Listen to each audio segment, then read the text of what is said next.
David Harvey's The Condition of Postmodernity is one of the most influential works in contemporary social theory, geography, and cultural criticism. Written at the end of the 1980s, it offers a comprehensive analysis of how transformations in economy, culture, and spatial organization reshaped modern life during the late 20th century.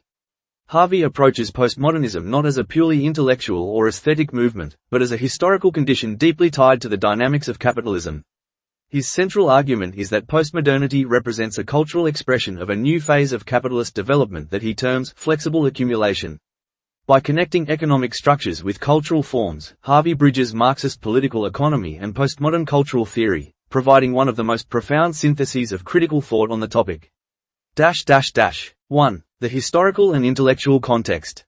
In the decades following World War II, Western societies underwent rapid industrial growth, technological innovation, and urban expansion, an era Harvey associates with Fordism.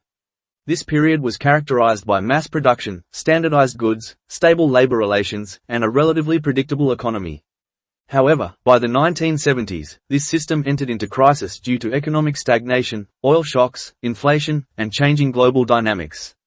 In response, capitalism began to reorganize itself through more flexible production systems, new financial mechanisms, and global market expansion. At the same time, intellectual and artistic movements began to challenge the universalizing narratives of modernity. Thinkers such as Jean-François Lyotard, Jean Baudrillard, and Michel Foucault questioned the Enlightenment ideals of progress, rationality, and objective truth. Architecture and art abandoned modernist functionalism for eclectic, ironic, and fragmented styles. Harvey's project aims to show that these cultural changes are not isolated developments but are directly linked to transformations in the economic and spatial organization of capitalism.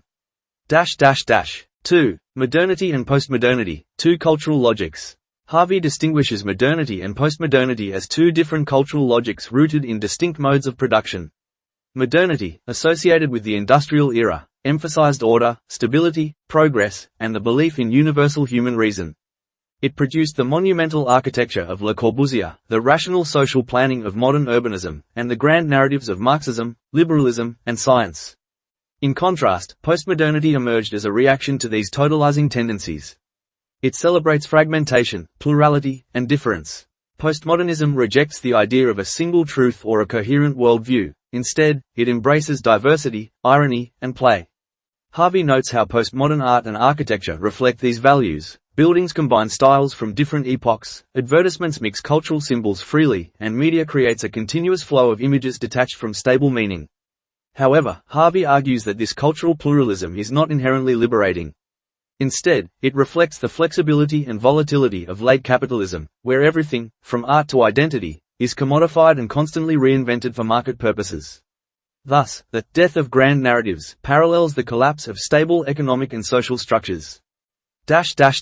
3. The transition from Fordism to flexible accumulation.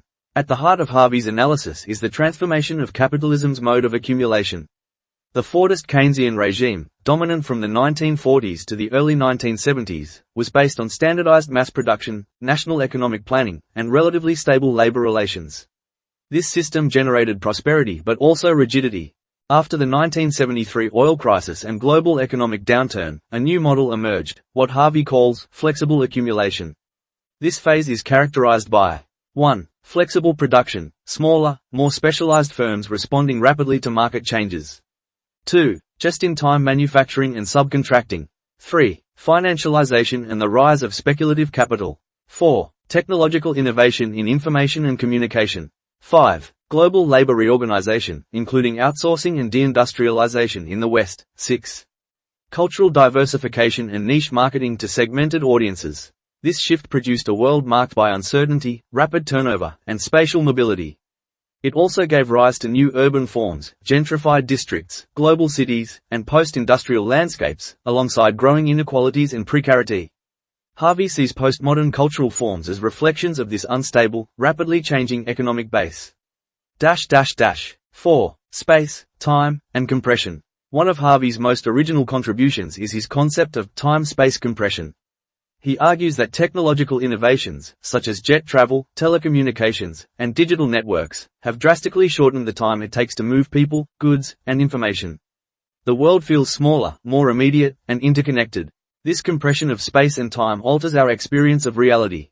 In the modernist era, cities developed according to rational plans and clear hierarchies of space. But in the postmodern condition, urban landscapes become fragmented mosaics, where old and new coexist chaotically. The result is a geography of discontinuity, historical districts next to corporate skyscrapers, local cultures alongside global brands. Harvey interprets this transformation through Marx's notion of the annihilation of space by time, showing how capitalism constantly revolutionizes the means of production to accelerate turnover and circulation. The speed of communication and the volatility of finance both reflect capital's drive to overcome spatial barriers and maximize profit. 5. The cultural logic of late capitalism. Drawing on Frederick Jameson's idea of postmodernism as the cultural logic of late capitalism, Harvey argues that the new economic order creates corresponding forms of consciousness. The postmodern individual, surrounded by endless commodities, media images, and information, experiences disorientation and superficiality. History becomes a set of stylistic references, authenticity gives way to simulation. Architecture provides a vivid example. Modernist buildings sought universal functionality and social improvement, but postmodern architecture mixes styles and symbols without clear purpose. The works of architects like Robert Venturi and Philip Johnson use irony, pastiche, and nostalgia, signs of a society that has lost faith in linear progress and historical depth. Similarly, advertising and entertainment industries produce an endless stream of signs and desires. The result is a spectacle society in which identity and meaning are constantly reconstructed through consumption. Harvey notes that this mirrors the fluid and unstable logic of flexible accumulation, where fashion cycles, brand identities, and technological trends change rapidly to sustain demand. 6. Political and social implications. Harvey warns that postmodernity's celebration of fragmentation and localism often masks deeper structures of inequality and domination. By rejecting universal values or collective struggles, postmodern politics can easily align with neoliberalism, which promotes individualism and market freedom. He critiques postmodern theorists for abandoning the emancipatory ambitions of modernity. While skepticism toward grand narratives may protect against authoritarianism, it can also lead to political paralysis, as it denies the possibility of systematic critique. For Harvey, the challenge is to retain the modernist commitment to social justice and solidarity while acknowledging the diversity and complexity of contemporary life. In this sense, the condition of postmodernity is not simply a critique of postmodernism but a call for critical renewal. Harvey insists that Marxist analysis remains vital because it reveals the material conditions behind cultural phenomena. Understanding postmodernity as a historical phase of capitalism enables us to confront its contradictions rather than merely celebrate its pluralism. 7. Urbanism and geography. As a geographer, Harvey pays particular attention to urban space. The restructuring of capitalism leads to new urban forms that reflect and reinforce global inequalities. Cities like New York, London, and Tokyo become nodes of financial power, while deindustrialized regions face decay and unemployment. Gentrification, the privatization of public spaces, and speculative real estate markets are all expressions of the spatial logic of capital. The city becomes a site of both cultural creativity and social exclusion. In this sense, postmodern urban landscapes, filled with shopping malls, entertainment districts, and architectural spectacles, embody the contradictions of late capitalism. Harvey's urban analysis links cultural forms with economic imperatives, aesthetic diversity masks class division, and the apparent freedom of urban experience coexists with deep structural inequalities.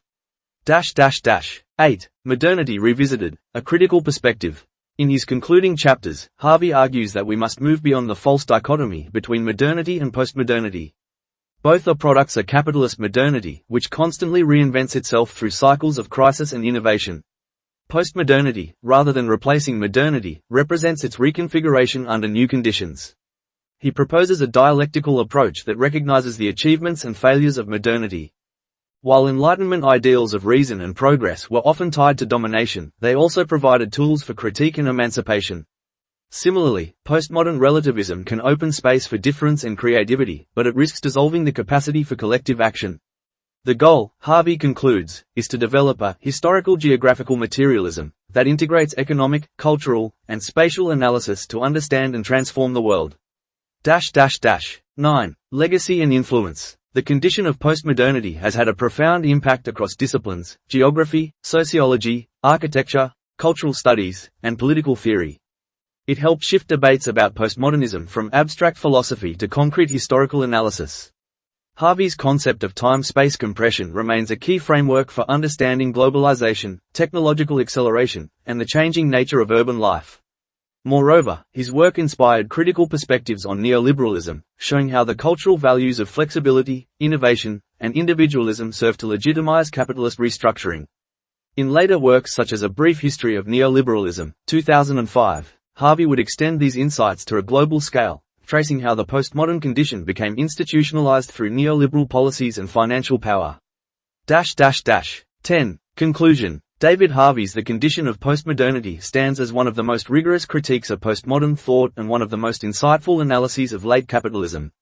By linking cultural transformations to economic restructuring, Harvey exposes the material roots of postmodern fragmentation and aesthetic pluralism. His concept of flexible accumulation provides a powerful explanation for the volatility, insecurity, and rapid change that define contemporary life. Far from romanticizing modernity or dismissing postmodernism, Harvey seeks a dialectical synthesis, an understanding of how human creativity and freedom might be reclaimed within, and ultimately beyond, the constraints of capitalist modernity.